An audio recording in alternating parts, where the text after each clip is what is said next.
Oke, Assalamualaikum warahmatullahi wabarakatuh. Perkenalkan, nama saya Divanu Azahwa dengan NIM 2310513008. Oke, saya akan mempresentasikan tentang teori ekonomi hukum kontrak. Pertama, pengertian hukum kontrak adalah aturan yang mengatur pelaksanaan dan pembatalan kontrak antara pihak-pihak yang terlibat.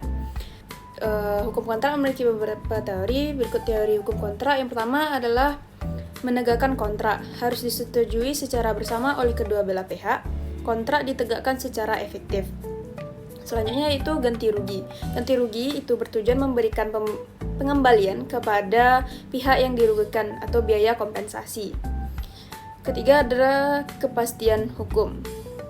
Tujuan hukum kontrak yaitu memperhitungkan masalah moral, hazard atau situasi seseorang karena ada perlindungan atau kondisi di mana seseorang tersebut harus mengambil resiko lebih besar karena tahu bahwa mereka tidak akan menanggung seluruh konsekuensi dari tindakan mereka. Contoh hukum kontrak itu, contoh aplikasinya itu ada dua, yaitu kontrak bisnis dan kontrak konsumen. Sebuah teori ekonomi hukum kontrak atau Uneconomic Theory of Contract Law. Pertama ada teori tawar-menawar, pengantar tentang kontrak. Janji apa yang seharusnya dapat ditegakkan secara hukum, what promise should be enforceable at law, yaitu teori tawar-menawar seperti yang diuraikan oleh Profesor Mel Eisenberg, menyatakan bahwa suatu janji dapat ditegakkan secara hukum jika diberikan sebagai bagian dari tawar-menawar. Berikut adalah apa yang seharusnya menjadi solusi untuk pelanggaran janji yang dapat ditegakkan. What should be the remedy for the breach of enforceable promises? Teori tawar-menawar dalam teori kontrak mengatasi upaya perbaikan atas pelanggaran janji yang dapat ditegakkan dengan memberikan hak kepada penerima janji untuk mendapatkan manfaat yang akan diterima dari janji tersebut. Berikut kritik terhadap teori tawar-menawar. Teori tawar-menawar dapat dalam hukum kontrak menolak penegakan janji yang tidak timbul dari tawar-menawar bahkan ketika kedua belah pihak menginginkannya. Sebuah teori ekonomi tentang penegakan kontrak. Kerjasama dan komitmen. Yang pertama, banyak pertukaran terjadi secara instan dan simultan seperti ketika seorang pembeli membayar barang di kelontong. Berikut ada tabel 8.1 tentang para pemain memutuskan apakah akan berinvestasi atau tidak.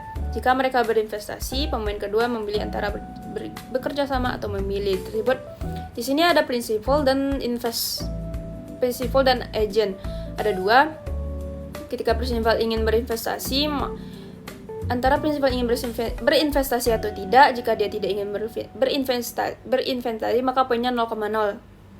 Kalau dia ingin berinvestasi, maka lanjut ke berikutnya, yaitu mereka akan berinvestasi kepada seorang agen dan dengan seorang agen itu berkooperat. Jika mereka investasi satu invest, maka akan menjadi menghasilkan 2 kali lipat. Kalau misalnya appropriate atau tidak bekerja sama, itu akan menghasilkan poin -1,1. Kalau iya dan menghasilkan double hasil, maka poinnya akan menjadi 5,5. Itu jika mereka berinvestasi antara prinsipal dan agent. Penjelasan gambar 8.1, agensi game tanpa kontrak. Jadi pemain prinsipal memiliki dua pilihan, yaitu apakah dia akan berinvestasi atau tidak ke agent. Jika tidak, maka hasilnya jadi 0,0. Namun jika ia memilih untuk berinvestasi, dia dihadapkan dua pilihan kembali, yaitu kooperat bekerja sama, di mana berinvestasi lalu mendapatkan hasil ganda, atau mengambil alih jika kooperat hasilnya menjadi 5,5. Namun jika tidak bekerja sama appropriate, maka -1,1. Ada berikutnya itu tabel figure 8.2 agensi game with contract. Tinggal baru 8.2 dengan asumsi kontrak yang dapat ditegakkan. Investasi pemain pertama berfungsi sebagai pertimbangan untuk janji pemain kedua untuk bekerja sama. 3. Sebuah teori ekonomi tentang perbaikan kontrak. Gambar 8.3 menggambarkan skenario kontrak konstruksi antara Yvonne dan Xavier. Yvonne membayar Xavier pertama di muka dan hanya setelah konstruksi selesai tepat waktu. Yvonne memiliki dua pilihan, yaitu melakukan kontrak dengan Xavier atau tidak. Jika ia tidak, maka poinnya langsung 0,0. Namun jika iya, ia dapatkan dua pilihan lagi, yaitu antara berhasil apa tidak, good luck or not. If good luck, maka dengan Xavier ia akan bekerja sama dan saling perform atau menghasilkan dan mendapatkan 5,5. Namun jika itu bad luck dengan Xavier dan tetap perform, maka itu hasilnya 5,-1. Berikut adalah tindakan pencegahan terhadap pelanggaran. Pertama, contohnya itu kontrak waffle shop melibatkan keberuntungan Xavier yang menentukan apakah dia melaksanakan atau melanggar kontrak.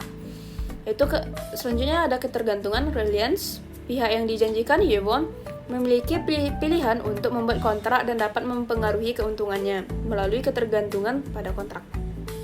Kemudian yang keempat ada interpretasi ekonomi terhadap kontrak atau economic interpretation of contract.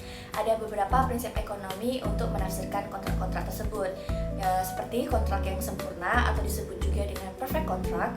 Terama kuasa menyatakan bahwa dengan biaya transaksi 0, pihak-pihak yang rasional mengalokasikan hak hukumnya secara efisien, terutama dalam kontrak. Yang A, ada aturan baku atau disebut juga dengan default rules.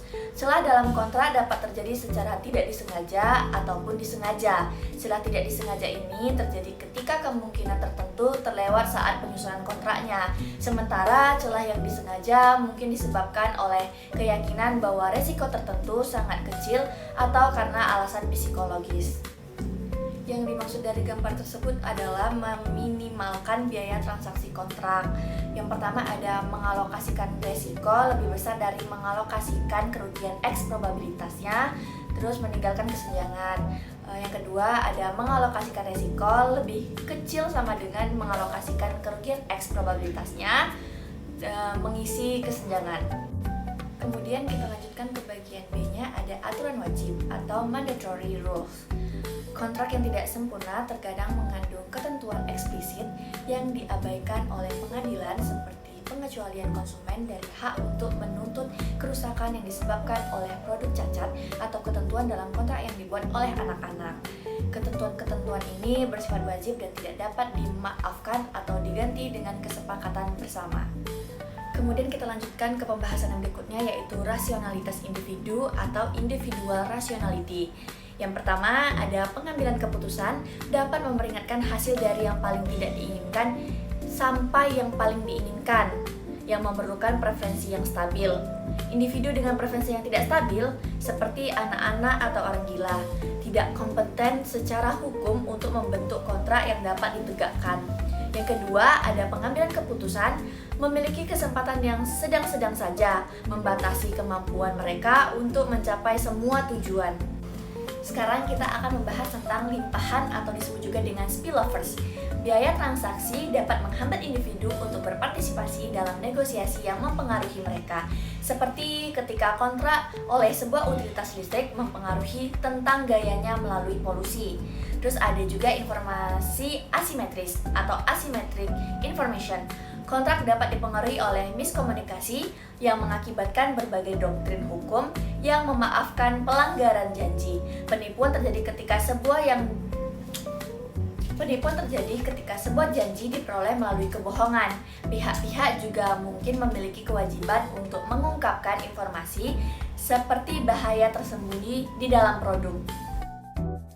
Monopoli, pasar yang kompetitif memiliki banyak pembeli dan penjual, menyediakan banyak mitra perdagangannya.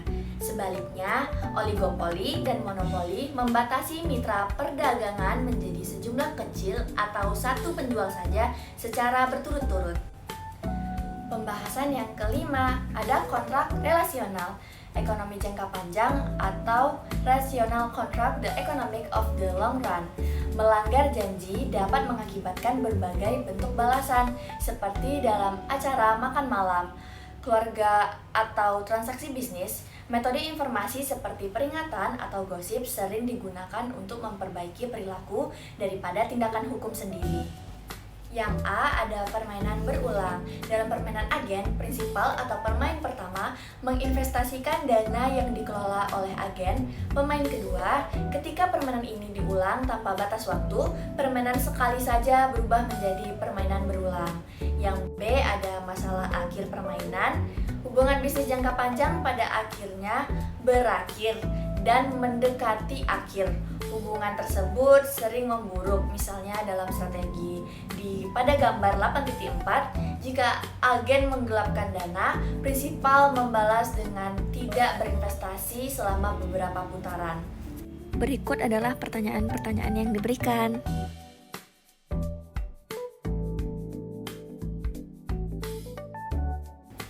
Nah, sekarang pertanyaan keduanya ada dari Astri. Pertanyaannya adalah bagaimana teori tawar-menawar dapat digunakan untuk menganalisis kontrak yang ada? Jawabannya adalah teori tawar-menawar bisa diterapkan dalam menganalisis kontrak dengan melihat bagaimana pihak-pihak yang terlibat saling berinteraksi untuk mencapai kesepakatan. Analisis ini melibatkan pemahaman tentang kekuatan relatif, preferensi, dan strategi negosiasi masing-masing pihak untuk mencapai hasil yang optimal dalam kontrak tersebut.